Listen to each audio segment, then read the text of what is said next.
Okay, we are at the, hold on, let me see me. There, okay. We're at the Hyatt Regency Hotel. We're in Jacksonville, Florida. And my name is Carlton Cartwright.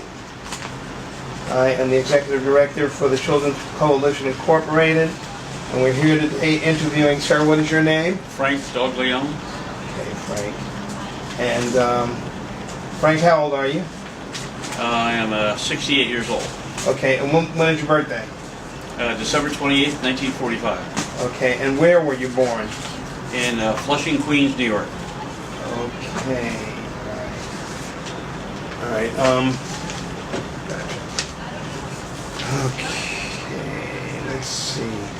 And you and I are the only ones here attending the interview. Okay, and what branch of the service were you in?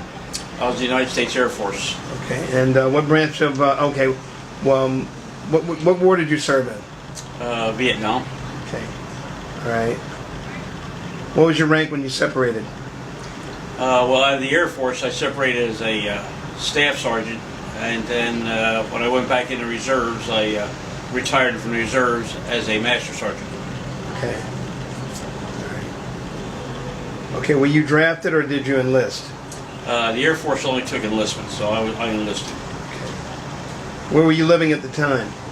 In the town of Burlington, New Jersey. Okay. And so you enlisted in the Air Force? That's correct. Okay, and why did you do that? Well, the day I reported to 401 North Broad in Philadelphia for my physical was the day I was supposed to report to Fort Dix, New Jersey for my draft. So I'd rather be in the Air Force than be drafted in the Army. Okay. All right. This is good already. That's good. Okay. Let's see.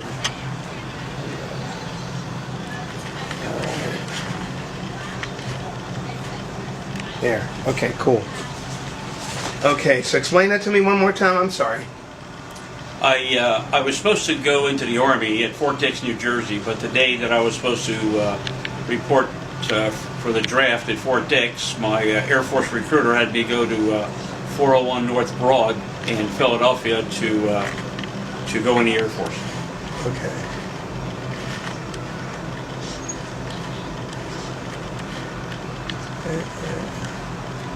There, that's perfect. Okay, good. Okay, so so you went in New Jersey? Yes, I enlisted in New Jersey, but my physical was in Philadelphia. Okay, so after that, where did you go? Did you report to your duty station or basic training? No, from there we went. We had to go down to Lackland Air Force Base in Texas for basic training, and then from there I went to Chanute Air Force Base, Illinois, for my tech school. And what year was that? That was I went in November '65, and I was at my tech school in February of '66. Mm-hmm. Okay, I see you served from '65 to '69. Mm-hmm. Okay. All right. Do you recall? Why did you pick the Air Force? Well, I always did like airplanes and flying and so on, and I would have rather been able to do that than to go in the Army. Gotcha. Okay, that's cool. All right. So what was basic training like? Well, it was interesting. I'd never been in a situation like that before. We had approximately 60 guys. We left Philadelphia together. We wound up going all the way through basic training. You did the usual physical exercises. You had military indoctrination and so on. It was new and it was interesting, and I didn't find it objectionable at all. Okay. You remember your instructors? Well, I remember some of the things that we did with the instructors. I don't remember their names, the TIs we had, and so on. Right. Our group had fellow that was actually very fair. He made sure that we knew exactly what we had to do, and he just made sure we got trained to be able to excel in the things that had to be done. So how long was basic training? Got there November. I got out of basic training. I think it was in early January of '66. How long was it? 6, 8 weeks? How long? It was a little over 6 weeks. Okay. Pictures. Okay. So where'd you go after basic training? Well, from basic training, we were shipped off to our different training assignments. I was sent to Chinook Air Force Base in Illinois. Right. In February. It was cold, and I was originally supposed to be an aircraft mechanic. Okay. We finished out more of military indoctrination at Chinook, and after about 3 or 4 weeks of that, we wound up being sent to our schools, and at that time they had changed me from an aircraft mechanic to a jet engine mechanic. Okay. And I went through that. That was a 12-week course. Gotcha. Okay. So after that, where'd you go? Well, when we were going through school, they handed out paperwork asking us where we wanted to go. Right.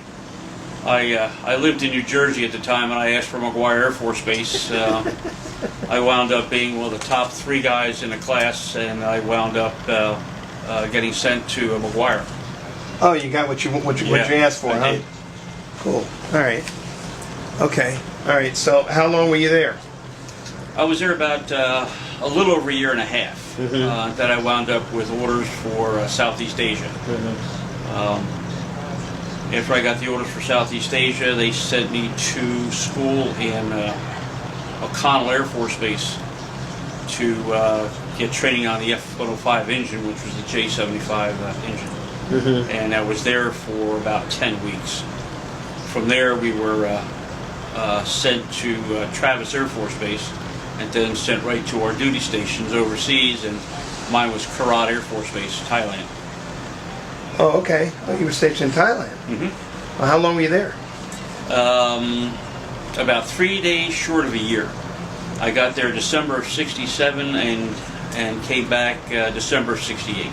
Right. And tell me about that. How was it? What was it like when you first got there? Well, getting to a foreign country, it's definitely a culture shock.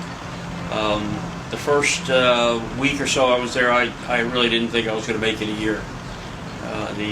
The conditions were not very good, but as time went on, we wound up getting into better housing quarters, and things got to be better. We worked 7 days a week. 6 days a week. We had 1 day a week off, and I was sent to what they call the trim pad, where we would, when they put new engines in, or if they had a problem with an airplane because of power problems, they would send it out to the trim pad where we had to chain down the airplane because we rated it at high power settings, and the airplane wouldn't stay in place if you did that. And I did that for about 9 months. Okay. And then from there they transferred me back to the engine shop. I worked off of the flight line for problems with airplanes during engine start, or if they had a problem when the airplane was being recovered and they needed to have a mechanic out there. I was one of the guys that would go out and do the work on it. Okay. And that was in Thailand? Correct. Yeah, okay. So what were the people like? The Thai people? The Thais were... Did you live on base or off base? Everybody lived on base. Okay. Yeah, they didn't have any off base. Well, you could live off base if you had requested it, but I wound up staying on base. The Thai people were very friendly people. Definitely had their own way of doing things, which are definitely not what we're used to in the U.S. Okay. Nice people. They'd help you out any way they could. And naturally, being there for a year, I wound up learning a little bit of the Thai language and being able to communicate. I did occasionally get a chance to go downtown with a few of the other guys. Right. And had one 3-day R&R down in Bangkok. Myself and a couple of guys went down to Bangkok for a few days and see what the life was like down there. And it was a learning experience without a doubt. And at the end, I finally enjoyed it. And when I first got over there, I didn't think it was going to be very good, but it turned out a lot better than I thought it was going to be. Okay. How was the food? Thai food, it's a lot of rice, chicken, occasionally a little bit of pork, fried rice, and of course on base we had regular GI stuff. It was pretty good.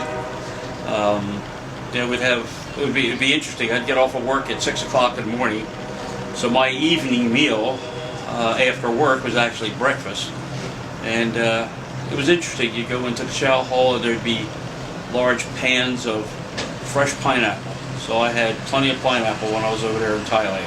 Lots of vitamin C, huh? Oh yeah, a lot of that. and yeah, your usual morning meal, eggs and the things that went with them. And then before I go to work, I'd have my breakfast was the evening meal. Worked from 6 o'clock at night to 6 o'clock in the morning. Oh, 12-hour shifts. 12-hour shifts. Wow. Were you off on the weekends? One day a week. It was either Saturday or Sunday. Take your pick. That was it. Yep. So, all right. Where else did you travel while you were over there? Well, over in Thailand, I was in the active duty there, and I was pretty much... First of all, how far were right you stationed from Bangkok? I was about 70 miles northeast of Bangkok. Okay, I didn't mean to interrupt. I was curious. All right, go ahead. So, where else did you travel? Well, when I was in the Air Force, it was just I stayed there and went down to Bangkok for their R&R. R&R. Rest and relaxation. Yeah. Every 12 minutes it shuts down. Okay. You're on. Okay. After the year, we'd go into town to Korat every once in a while and visit some of the fine cuisine restaurants there. I would take rolls of 35 millimeter film or slides or pictures, and when you take a picture of what we would call a klong, which is like a big ditch that was green in color, when it came out the pictures were nice and blue. It looked like a swimming pool almost. I could never get the real colors of what that was like over there. Why is that? You have no idea. I don't have the slightest idea. Right. Okay. But they had some very nice. They had I don't know if you'd call them palaces, but the religion over there is Buddhism, and they had Buddhist temples and stuff like that. Yeah. And it was a learning experience without a doubt. How did you feel about that? Any opinion? I felt I made out pretty good on it. Had a chance to go out and visit other cultures, and I had to work for it, but it was well worth it. Gotcha. Okay. Let's see. Did you see any combat? No, we had a few scares where they had us head for the bunkers, but we never actually saw any kind of any combat over there. We were lucky that way. I was over in Thailand when the Tet Offensive happened. As a matter of fact, I was up in a cockpit. We were running an engine up because we had some mechanical problems with the engines. And as part of the duty of running the aircraft, we had to fire up the radar and so on. Right. And I noticed when I looked out, we were facing the same way that the flights were coming in on, and this was probably 9:30, 10 o'clock at night. It was unusual to have flights coming back that late. I noticed some lights lined up on final. When I fired up the radar, I found that I put it on a 75-mile scale, and there must have been 10 to 12 airplanes all lined up in a row. Mm-hmm. And they were evacuating the airplanes from the Vietnamese bases into Korat, Tak Lee, Yuan, Udon, all the Thai bases, mm-hmm. where the airplanes would be more secure. And we knew what was going on in Vietnam at the time. There's not too much we could do other than the fact that we wanted to make sure we could get the airplanes fixed and get them out to do whatever they could to help those guys out of there. Right. And other than that, there was a few situations we'd seen airplanes crash on takeoff, and other accidents that happened that it was a shame to see, that just carelessness, things that happened that took people's lives. But that's not uncommon working in that type of environment. Were there a lot of casualties in your unit? No, there was, as far as the pilots go, we probably had in the year's time we probably lost in the 3 squadrons that were there, we probably lost about 9 or 10 pilots. Wow. How many people in the squadron? Good question. Maintenance squadron, there were probably 200, 250 at the Right. most. Pilot-wise, I'm not sure exactly how many they had. Okay. But I do remember that there were frags that came back and planes that didn't make it. And the crew chiefs would. What do you mean frags? What does that mean? The frag is the airplanes, the group of airplanes that would go out on a mission. Okay. They were called frags. Ah. We had them in the morning and we had them in the afternoon in most cases. Where they had the Christmas lulls, 2 or 3 days before the lull would start, airplanes were sent out with regular 500-pound bombs interspersed with some of the TDs, which are time delay bombs. Okay. And they were set to go off at various time intervals, and even though we weren't flying, there was still bombing going on over there because of the TDs that were sent out. Right. Okay.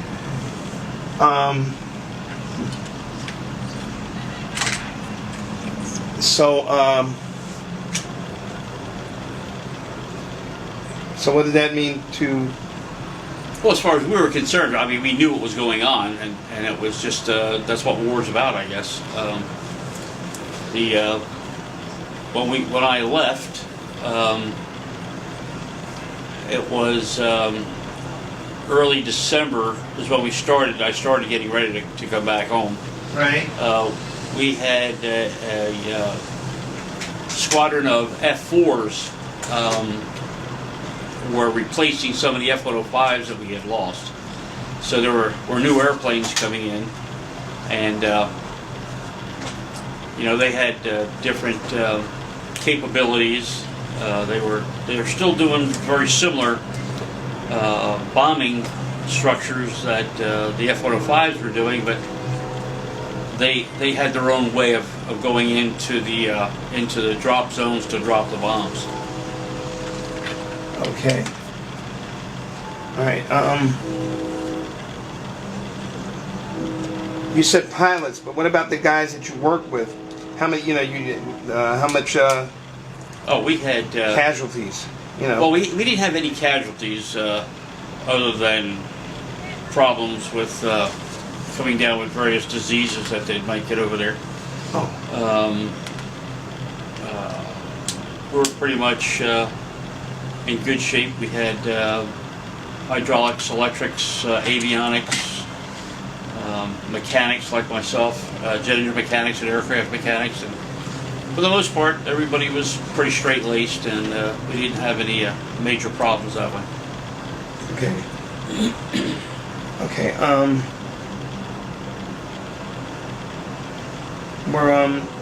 Were you ever a prisoner of war? No. Okay. Tell me about. No. I was lucky that way. No. Good. No. Gotcha. Never put in a situation like that. Right. Okay. Tell me about 2 of your most memorable experiences while you were in the service. The entire. I would say the two most memorable were both when I was in the reserves. I had gotten out of the Air Force in '69, and in '70 I had joined the reserves at McGuire as a mechanic. I was a civilian reservist mechanic for just about a year. And I got a letter from the squadron saying they needed to have flight engineers for the C-141, and they were looking for guys that had my kind of background. Well, I put the paperwork in. I got picked up as a flight engineer and went back to school for that. Trained from late 70 to late 71. Then I started flying as a flight engineer. Actually, I guess there were three very memorable situations.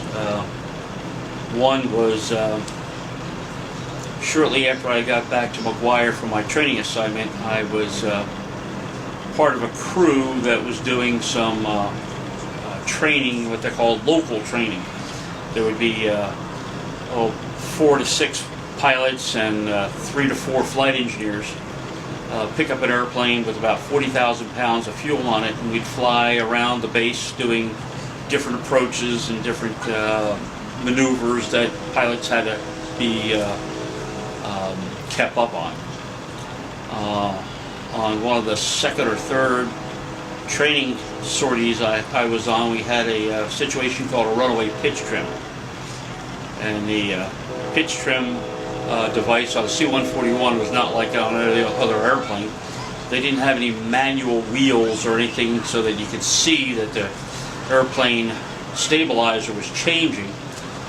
And coming in for a landing, the pilot was using the controls to get the airplane to flare to have a nice soft touchdown. Mm-hmm. And when you let go of the trim switch and they reset the flaps and bring the power up and get everything set to go, the stabilizer kept moving. And the system wasn't designed to let people know, other than a very small gauge, that the stabilizer was moving. I mean, obviously there weren't too many people paying attention to it. Well, the airplane lifted off, and they didn't realize the airplane was back airborne until it was in the air about 100 feet in the air. And as they brought the power up on it, the nose of the airplane pitched up dramatically.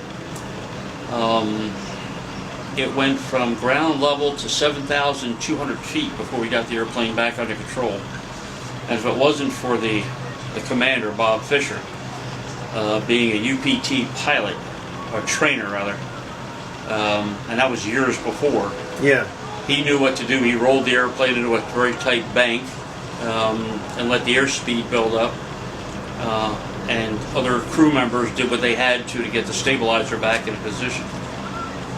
So it went from ground level to 7,200 feet in a little over 2 minutes. Okay. And we all thought we were dead. We thought for sure we weren't going to make it off the airplane, but we did. And oddly enough, Bob Fisher got the flying cross. Everybody else got the air medal. But because I was a junior guy on the crew and only had a couple of sorties, yeah, they took mine away. Oh. And I gotta see what I can do about getting that straightened back out. Right. Yeah. That was one of the two most memorable. Who are you talking to about that?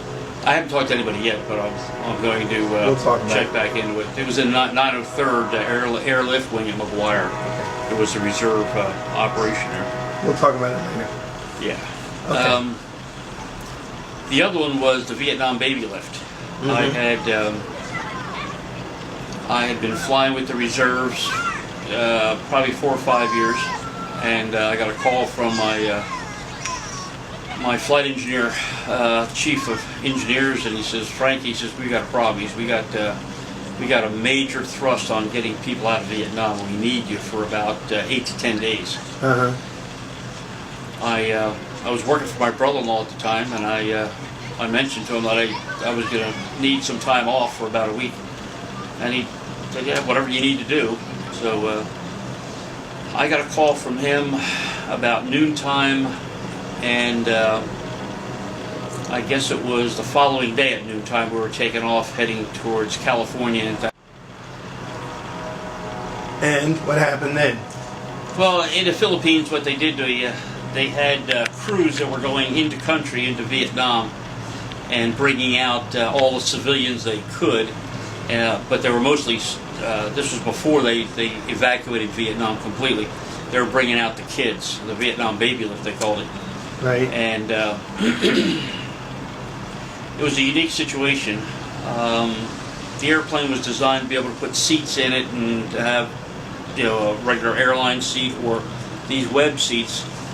but because they were evacuating so many kids and they're lightweight and so on, what they did was they put on the floor a very thick corrugated cardboard from the front to the back of the airplane. Right. And that was about, that airplane had to be, it's been a while, it was probably 65, 70 feet long. Right. And it was 12, 13 feet wide. And they put cargo straps from one side of the airplane to the other, about every 4 feet or every 3 feet, all the way to the back of the airplane. And what they did with the kids, they had them slide in, put their legs in under those cargo straps, and that was their lap belt, that was their seat belt. Right. They didn't have any back supports or anything. And the airplane was full, and we had to make a couple of trips.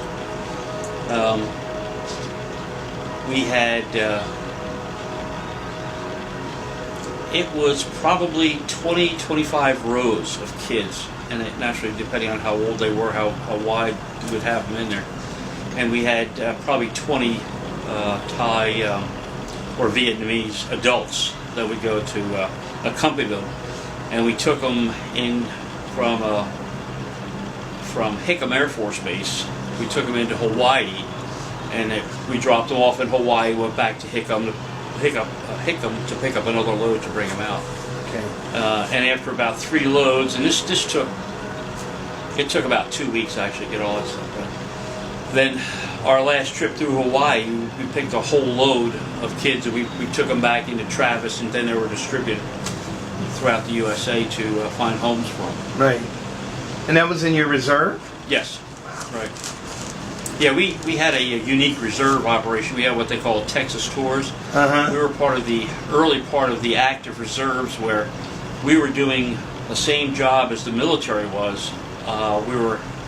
Matter of fact, we'd even fly with mixed crews. We'd have 2 or 3 active duty guys on a crew and a couple of reservists on a crew. So we intermingled with them, and we flew all over the world that way.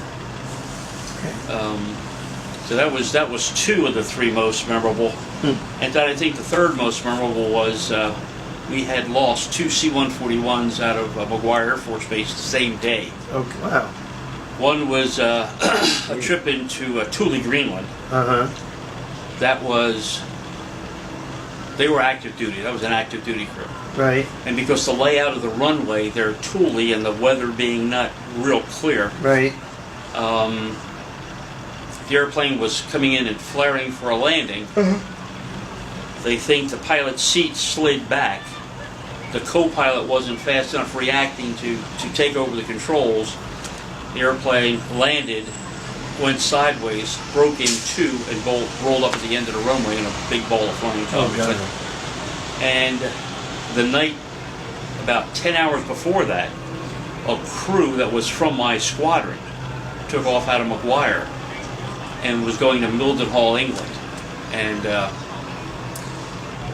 after they coasted out of the U.S., in other words, they were out past Maine, out over the ocean, their radar went out. Now the crew knew the weather in England wasn't good. What they should have done at that time was turn around and come back, and they didn't. Right. And the airplane wound up going into Mildenhall, and they asked for ground radar support. Well, by the time they got, and this was back in the days when they had tube-driven radar. It took a while to get the equipment up to speed, but they did get the radar operating just prior to the airplane flying right between 2 thunderstorms. And the up and down drafts were so violent that it actually ripped off number 4 engine, and the wing on that airplane broke right at number 3 engine pylon support, right on manufacturer's brake lines. Right. At 9,000 feet in the air, the airplane went straight into the ground. Wow. And that was, and we knew at that time I was in Germany, Frankfurt, Germany, doing an air evac trip, and we were all a little concerned because they hadn't lost that many airplanes, especially at one day out of one base. How many people were on each one of those planes? The active duty crew, I think there was just a crew and a bunch of cargo, so that would have been like 6 guys. And the reserve crew, it was a reserve crew, which meant they had probably twice as many crew members as they normally would, because these guys had to go for training and so on. Right.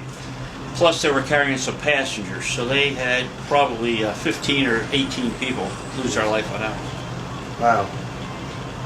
And that's, you know, I mean, I've had some really good times with the reserves and in the Air Force, and then there were times when things got really bad, you know. How did you, while you were on active duty, or even while you were in reserve, well, you know, especially active duty, I think, because the reserve, what, you only went once a month, right, or what? Oh, no. No? No, after I got out of the Air Force and I joined the reserves, I went back to school full time. I went to school to be an industrial arts teacher. That's what I am, an industrial arts teacher. Right. And being in that type of flying situation, I could go to class in the morning and then go to McGuire and fly a local in the afternoon. So that was the way I got through college. I was what they call a reserve bum. I was getting paid VA to go to school and to make up extra money to pay bills and so on. I flew with the reserves. And there'd be times when I could take a 3 or 4 day trip, leave on a Thursday and come back on a Monday, and not miss any classes, or only miss one class and make up any other classes I didn't make. Right. So I was lucky that way. I could have the income. Plus, it was a great experience. Right. It was because of all the flying I got then that I wound up getting my commercial pilot's license, my multi-engine, my instrument, and so on. I got hired by Eastern Airlines. I was a ground school instructor with them for a while, and then I started flying the A300 as a flight engineer with them. I got hired with Eastern back in 1985. Right. And in '89, there was some employee management relationship problems, and a strike started, and the company was shut down after that. So Gotcha. that was the end of my flying career. So how'd you stay in touch with your family while you were in the service? It was pretty much just phone calls, a lot of letters. That was the most letters I had ever written. Right. My father was the only. My mother had passed away many years before. Okay. And every once in a while, we'd take some video and send videos back, you know, of me and doing things around the base and stuff. Yeah. And whatever happened to those videos, I don't know, but I haven't been able to find them since. Did you go home on leave while you went on active duty? Well, I was based at McGuire. Right. I lived at home. I didn't have to go on leave. But when you were in Thailand? No, in Thailand you were there for the whole year. No, Gotcha. I had that 3-day R&R. That was the only time I had off. Really? The whole year I was there. Wow. Yeah. So, but you had, what did you do on your 1 day a week? We'd go to some of the facilities we had on base. We had places where we could record tapes, go to the movies, go to the NCO club or the O club, or the EM club rather. You know, go downtown if you had a couple of guys to go down there and find a restaurant or go get a couple of beers, whatever. Gotcha. But that was pretty much it. All right. Okay, a few more questions. What did you think of your peers and officers? In general, overall. I'd say the 90% of them, 95% of them were great. And in a reserve situation especially, because when you're flying as a crew, the rank structure kind of breaks down, and you're all there trying to do the same job. You know? Right. So it's not that type of Regimented? situation, right? As a mechanic on the F-105s, you know, after being there a month or two, I wound up being a crew chief or a crew leader. Yeah. And I would have guys working with me and for me and so on. And it was everybody worked together to get the job done. Gotcha. Okay. Let's see. Okay. Where were you when you separated? When I got out of the Air Force, It was in '68 when I came back from Thailand. Nobody told me to stop off at Travis Air Force Base to get my separation papers. Okay. So I went on to my duty station. Right. And that was Dover, Delaware. And I was based in Dover, which was probably 100 miles south of where I lived. Right. I'd go home on weekends and so on. And I was there about 3 months before I get called up by somebody from CBPO saying, "Where are you at?" I says, "I'm right here in the engine shop like I'm supposed to be." And they says, "Come on down to the CBPO." And I went down there, and they said, "How come you didn't separate in Travis? Do you want to get early out?" And I said, "Well, yeah, I'll take the early out, but I had no idea that I had to go to Travis. I knew nothing about that, or else I would have." Yeah. So they said, "Okay, we'll go ahead and muster you out here." Had to go get a physical, and that didn't work out too good, so I had to go back again. And after about a week, they got everything taken care of. I signed on the paperwork. I got my DD-214, my $15 or $18 to drive back home, and it was it. I was out of the Air Force.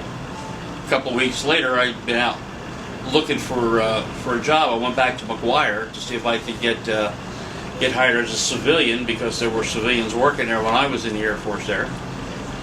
Right. And it wound up being that they had stopped hiring civilians, and if you wanted to work as a civilian, you had to be in the reserves.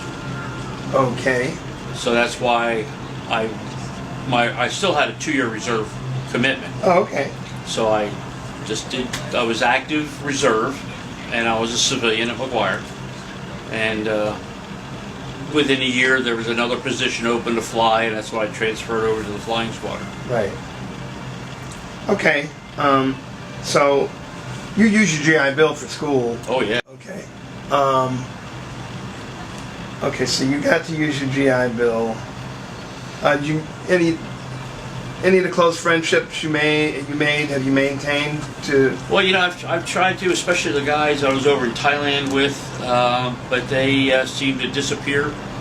Although there was one fella that was from Philadelphia, I ran into on Facebook. Right. And we communicated back and forth, and he hadn't changed very much at all. Other people, I tried looking them up and haven't been able to find them.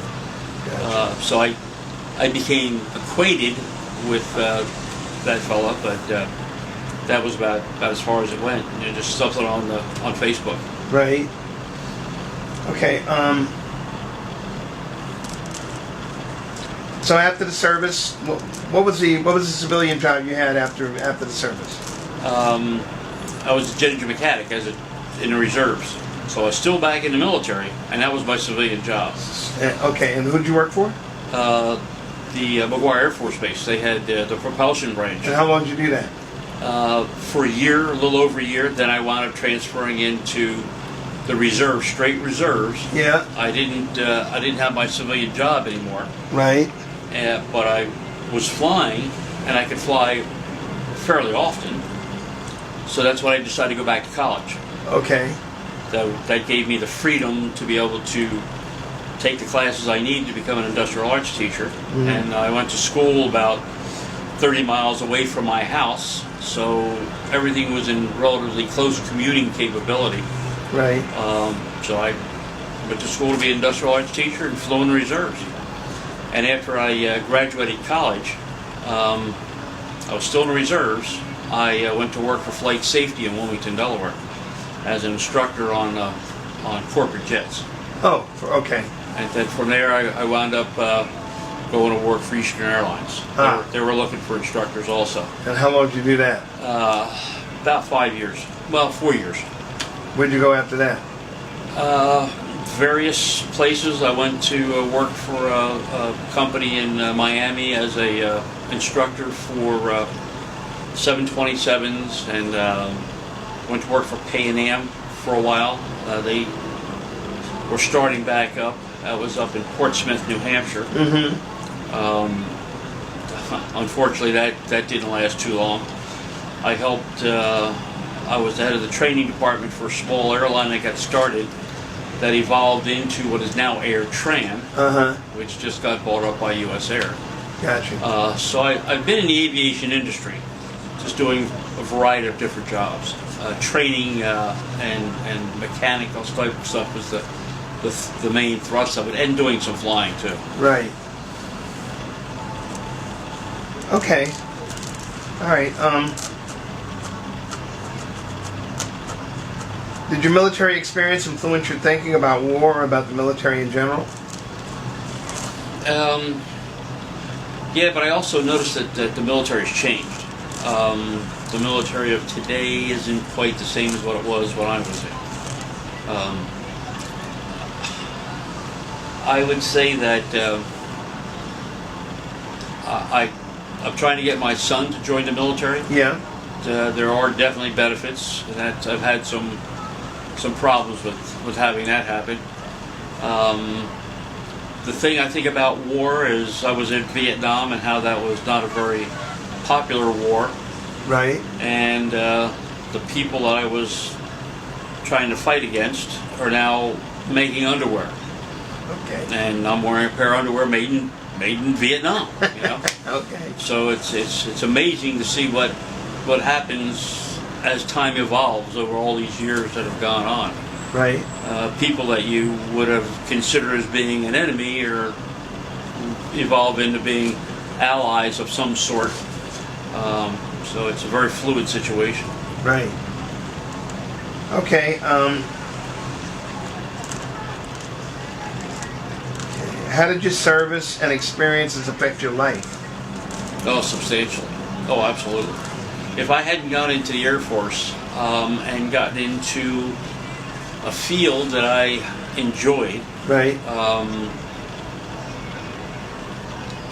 I don't know what I would have actually turned out to be. Right. But it was because it was something that was fun. I got involved in flying, and that wound up being essentially my world for the most part. Is there anything that you think we left out of the interview? No. You know, my life with the military's had a profound effect on my life. Okay.